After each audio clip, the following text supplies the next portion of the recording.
What's up, guys? Welcome to my channel. Well, I am so happy you're here. Today we are talking all about balancing the masculine and feminine energy in our bodies. If you missed last week's video, we talked all about how to raise our feminine energy and our yin energy. So after you watch this video, because this is a really good breakdown of just balancing the energies, so watch this one first, then go back and watch how you can raise your feminine energy here. And if you haven't already, please make sure you like this video, make sure you subscribe, click that little bell button so you never miss any of my weekly videos that launch. So if this is your first time here, warm welcome. I want to explain what we're about to do. We're about to have a little dance party, a little 10-second dance party, nothing crazy, but something that we can do to raise our energy, get our energies moving in our body. I think that we don't have enough fun. We don't just let loose and let ourselves just do whatever we want in life.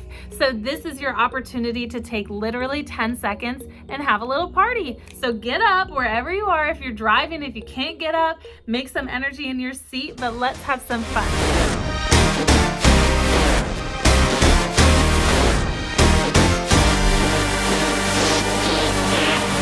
So I'm in Ocean City, New Jersey this weekend, and something that I absolutely love, you can create energy and practice self-care, take care of yourself wherever you are. It's really just about taking those few minutes, whatever you need for yourself, to take care of yourself, pour into yourself, so then you can go out and pour into others and have a great time and be in a good mood, be energetic, all of that good stuff. Really, this is just your weekly or daily reminder that self-care is not selfish and taking care of yourself is important. If you haven't already, here's a video of tips to stay well while traveling. This is a really great way. If you are someone that is traveling for the summer, I know a lot of people are going in and out, their schedule is all messed up or varies a little bit more than in the school year or in the winter. So check it out, get some good ideas. But I digress, let's get back to the topic at hand today, which is balancing your masculine energy. So we all have masculine and feminine energy. It's not men have all masculine energy, women have all feminine energy. And it really is individual. So some people just naturally have a little bit more masculine energy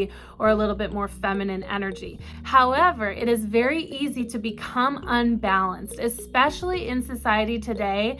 We have more of an aptitude to become unbalanced on the masculine energy side because we live in such a masculine environment. It's always go, go, go, push yourself, don't quit, hustle, don't take time to slow down, don't take care of yourself. And this is what leads to burnout, stress, anxiety, feelings of unsettledness, unhappiness. So we're going to be talking about 4 tips of how to balance this masculine energy in a positive and effective manner, because we need the masculine energy. Masculine energy is good for women and men to have, but when it becomes out of balance, that's where the issue lies. So tip number 1 is practice setting boundaries. Does anyone else struggle with saying no, or is it just me? I know it's not just me because I talk to my friends about this. Some people have more difficulty setting boundaries than others, but we all struggle with this from time to time, depending on the situation, who we're with, things like that. I've really had to practice this tip over and over in my life because I am someone that absolutely hates disappointing people. I hate saying no and feeling like I'm letting people down. But something really important to remember here is that when you're saying yes to someone else, you're saying no to yourself. And when we do this over and over and over again, this is what leads to burnout. This is what leads to our bodies getting sick and physically shutting down because they are screaming at us, you must slow down, you must take time to rest. This is not an easy thing to do, but by practicing setting boundaries, we are setting ourselves up to be able to slow down, to take a little bit more time for ourselves. And when you say no, a bonus on top of this setting the boundary is you're creating more time for yourself. So what are you doing with that time that you're creating for yourself? And that's where you can practice some of these things that we talk about in the balancing your feminine energy, of ways to practice mindfulness, ways to slow down, to regenerate and recuperate. So if you're someone that really has to practice setting boundaries, a really great idea is just to start small. An example of that may be get off your phone, get off all of your work emails and calls and everything at least an hour before you go to bed, and at least an hour after you wake up. Take those 2 hours in the evening and in the morning for yourself, for your self-care. Pour into yourself, so then when you're going into your day or you're going into your sleep, you are more centered. Tip number 2 is to take time to reflect on your inner child and process your feelings and emotions. This would be an entirely different video, but I've done a good amount of research and listened to some podcasts about how there's no good or bad emotion, right? Like feeling afraid, feeling fearful, feeling angry is not a bad emotion. Feeling happy is not necessarily a good emotion. It just is. So to be able to take a step back, almost outside of your body, and look from the outside in, into your body, your life, your emotions, whatever you're feeling, as an outsider, as an objective viewer, and just pay attention, like be curious. Oh, why am I feeling this way? What could be something that happened, maybe in my past that's triggered me to respond in an emotion of fear or anger, or triggered me to respond in an emotion of happiness? A really good question that I've been asking myself as an objective outsider lately is, do I trust myself? Do I trust myself to make the right work decisions, to make the right parenting decisions, to make the right relationship decisions, whatever it is, whatever situation you find yourself in, asking yourself, do I trust myself? Because at the end of the day, our bodies, our intuition, you really do know the right answer. You really do know the right thing to do. But when we're unable to slow down, get quiet, take time to listen to our intuition, to our bodies, that's when we get out of balance, when we're not giving ourselves that time. So your invitation here is to be curious, just to observe the thoughts and emotions that come into your mind without judgment. Take all the judgment off and just be curious. Tip number 3 is to surround yourself with people that help you feel balanced.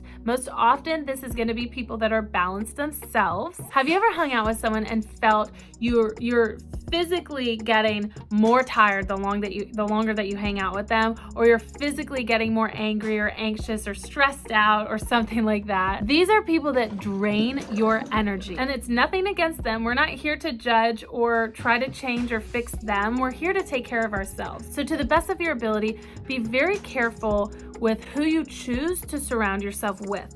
This is not always possible, right? We can't always choose who we surround ourselves with, but we can still choose who we surround ourselves with. One of the questions that I always ask myself when I meet new people, make new friends, whatever, is how do I feel when I'm with that person? Do I feel grounded, safe, energized, relaxed? Or do I feel on edge and angry and stressed out and tired? Taking just a few minutes after you hang out with someone and reflect on, how am I feeling? That speaks very loudly. Tip number 4 is to practice standing up for yourself and being assertive. Now, some people, again, have no problem with being assertive. Some other people, like myself, have to work on it. And this is a societal, systemic thing. We're taught from a very young age in school to sit down, shut up, and listen to the teacher. Now, without going into a whole debate and going down that wormhole, just taking it from what it is, just acknowledging that, okay, I was maybe raised to be very passive, and I don't have to be that way. Now, this doesn't mean be an asshole, be uncompromising, be cocky, something like that. Being assertive is very different, especially in relationships. Say what you feel, say what you need. Your partner, your friend, your parent, your coworker, whoever, whatever kind of relationship it is, they can't read your mind. So stand up for yourself. Say what you need. Say what you mean. Sometimes we think of feminine energy as being very passive and not standing up for yourself, not being assertive. There's a line to be found between letting people walk all over you and being assertive without being, again, cocky or an asshole. We all have these masculine and feminine energies in our bodies, the yin and the yang, right? They complement each other. They need to coexist. And as we're able to effectively balance these energies for ourselves, because it's going to look different for everyone, and that's the beauty. But as we're able to balance these energies, we find ourselves turning into the best version of ourselves. The more space and grace that we give ourselves, the more we invest in ourselves, the better we become for other people. The more productive we are, the better energy we have, the more we are able to help and give to others and back to this world. It all starts with you, taking care of you. Thanks so much for watching, friends. I'll see you next week. Bye.